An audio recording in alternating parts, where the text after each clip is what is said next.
आर्थिक संकट से जूझ रही 5 स्टार एयरलाइंस कंपनी किंगफिशर में तालाबंदी का आज आखिरी दिन है। ऐसे में सवाल ये है कि शनिवार से क्या किंगफिशर की सेवाएं फिर शुरू हो सकेंगी।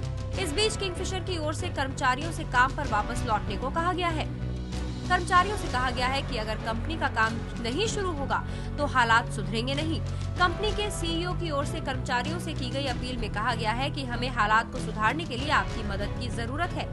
अगर आप हमें मदद नहीं करेंगे तो हमारे पास कंपनी को इस संकट से निकालने का कोई रास्ता नहीं होगा।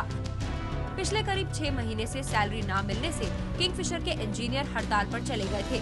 इसकी वजह से किंगफिशर की दर्जनों फ्लाइट रद्द हो गई थी।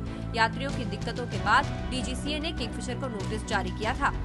आज जो डिसग्रंटेल्ड एम्प्लॉय है ना, उससे सेफ्टी कंसर्न बढ़ गए एकदम। पहले था, वो परेशान था, लेकिन उसको आशा थी और काम कर रहा था। आज जब वो टोटली डिसग्रंटेल्ड है तो इसलिए ये भी एक बहुत बड़ा फैक्टर है। सर, बैंक आगे आए हैं ह्यूमैनिटेरियन ग्राउंड पे, सर क्या सपोर्ट को सरकार की तरफ से दिया जाएगा सर?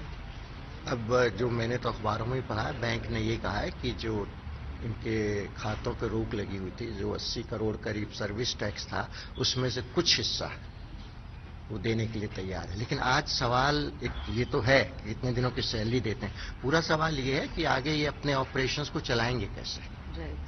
तो इसके लिए इनको कुछ कंक्रीट प्लान देने पड़ेंगे। सर, तो गवर्नमेंट 50 करोड़ और अब या 100 करोड़ कल से एयरलाइन नहीं चलने वाली है।